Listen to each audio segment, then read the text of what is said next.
Bonjour Nicolas Ferman. Bonjour Lloyd de la santé. Merci Nicolas de nous accueillir ici dans vos locaux donc d'Intersystem France, dont vous êtes le directeur général. Alors, comme vous le savez, on a couvert avec notre équipe de l'œil de la santé l'événement de Santé Expo qui réunissait tous les acteurs de l'écosystème, notamment bien sûr pour découvrir les innovations et les actualités. Et vous en faites partie puisque ça a été assez relayé dans la presse avec votre plateforme IntelliCare, une plateforme de DPI, vous allez nous en parler, mais surtout en fait qui est la première à avoir la certification marquage CE. Et on voulait comprendre dans l'œil de la santé pourquoi ce marquage était important pour bien sûr votre société, mais aussi pour tous les acteurs qui utilisent ce type de solution. Oui, donc on a annoncé la nouvelle génération de notre dossier patient informatisé, donc pour usage à l'hôpital. Le temps le dira, mais on s'attend à ce que ça soit quand même un événement dans le marché.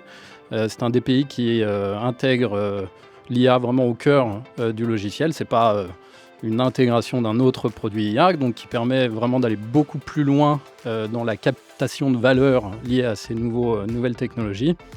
Donc par exemple, c'est un logiciel qui va écouter la consultation médicale, qui va pré-remplir ensuite toutes les données structurées du dossier médical, les antécédents, les allergies, les diagnostics, etc.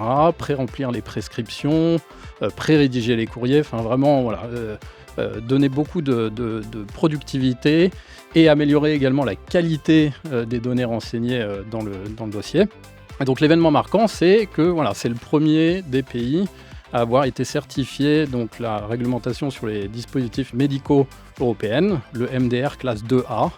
Et pourquoi est-ce que ça c'est important ? Parce que ça engage du coup une vraie lisibilité pour le marché, c'est un gage de qualité, de sécurité, de conformité, de traçabilité. Ça intègre tout l'outillage de garantie humaine pour vraiment apporter donc cette lisibilité aux établissements, être capable de déployer l'IA et capter cette création de valeur vraiment à l'échelle.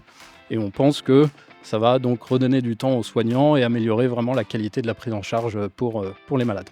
Alors Nicolas, quand je vous écoute, j'ai l'impression que le DPI c'est vraiment central chez Intersystem, mais en fait vous accompagnez de manière beaucoup plus globale les acteurs de santé. Donc concrètement, comment vous accompagnez cet enjeu aujourd'hui des hôpitaux de se transformer avec le numérique, avec l'IA ? Donc en effet, il y a, quand on regarde de temps en temps un débat dans le marché pour un établissement de santé, vaut-il mieux se prendre un DPI central monolithe ou bien se permettre plus d'agilité, de flexibilité pour que différents services, différentes personnes puissent choisir leur logiciel.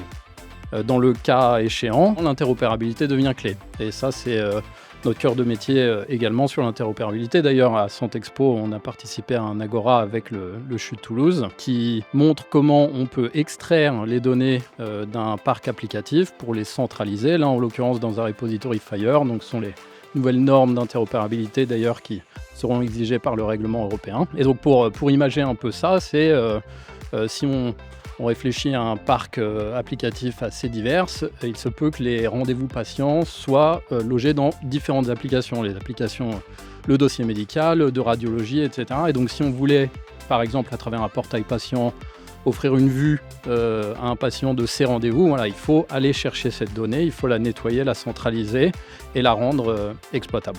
Alors ce qui est aussi intéressant, c'est cette architecture ou ce constat peut se déplacer au-delà de l'échelle juste de l'hôpital ou du GHT. Par exemple, quand on réfléchit à la coordination ville-hôpital, et ça c'est un sujet qu'on met en avant souvent avec notre référence en Mayenne, capter la donnée des différents logiciels, des différents acteurs pour pouvoir permettre des usages de coordination, de responsabilité populationnelle.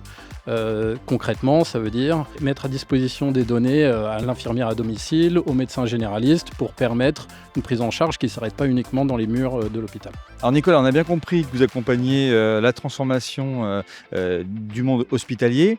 Mais Intersystem, vous interagissez aussi avec les autres acteurs de l'écosystème. Je pense aux éditeurs, aux laboratoires pharmaceutiques, aux medtech. Qu'est-ce que vous faites avec eux ? Comment vous les accompagnez ? Oui, donc ça, c'est vraiment pour le coup une spécialité à Intersystem. Et j'aime bien utiliser la métaphore des Formule 1. Donc nous, on fait des voitures et des moteurs. Les voitures étant nos logiciels dont on a déjà parlé. Le moteur étant notre data platform, notre socle technologique. Et c'est vrai que ce socle technologique, on l'utilise en partenariat, on permet l'usage de ce socle par des partenaires éditeurs Donc il y en a un certain nombre. On a aussi des dossiers patients informatisés qui utilisent notre moteur. On a des logiciels de labo, on a des sociétés de télésurveillance, des logiciels spécialisés en réanesthésie, etc. Donc en fait, toute l'idée, c'est de pouvoir complémenter la valeur de ces sociétés par la gestion et l'expertise de la data, de sorte à ce qu'ils puissent se concentrer vraiment sur le métier et sur les usages. Et évidemment, en ce moment, ce qui est très intéressant, en puisant sur notre expérience et notre expertise sur notre DPI, de pouvoir intégrer dans ce moteur l'accélération vers l'IA. Donc pour qu'un logiciel qui soit notre partenaire puisse plus rapidement vectoriser ses données, intégrer ses données avec des LLM et voilà, réellement orchestrer l'usage et la valeur ajoutée de l'IA dans son propre logiciel. Nicolas, je vous propose de terminer cette interview en marchant dans le quartier de la Défense, où sont bien sûr basés vos locaux. Alors, on a mieux compris en fait ce qu'était Intersystem en préparant cette interview, en vous écoutant. Vous accompagnez beaucoup d'acteurs hospitaliers, des éditeurs, également beaucoup de dossiers patients, des millions de patients. Mais dans les faits, le grand public, on ne vous connaît pas trop. Comment vous expliquez ce rôle, on va dire, central et en même temps peu connu ? Oui, en effet, Jérôme, et peut-être ce qui explique cela, c'est qu'on est une société d'ingénieurs et c'est vraiment ça notre ADN. Mais dans les faits, on est un des 5 plus gros acteurs de l'e-santé dans le monde. On compte plus d'1 milliard de dossiers patients informatisés sur nos technologies. Donc on fait vraiment partie des acteurs les plus présents dans cet espace. Et alors sur notre positionnement, en effet, nous, ce qui nous anime, c'est surtout de travailler sur des problèmes complexes, d'aider nos clients, nos partenaires à résoudre ces problèmes, à créer de la valeur avec nos technologies. Et c'est d'ailleurs le positionnement qu'on privilégie, c'est de pouvoir donner la parole à nos partenaires, à nos clients pour mettre en avant cette création de valeur. C'est une bonne tradition, Nicolas, quand vous parlez de donner la parole. C'est ce qu'on va faire avec l'œil de l'e-santé pour rencontrer les acteurs que vous avez cités. Bien sûr, le CHU de Toulouse, le GHT de Mayenne, également le centre Antoine Lacassagne. Merci encore, Nicolas, de l'interview en marchant et à bientôt dans l'œil de l'e-santé. Merci, Jérôme.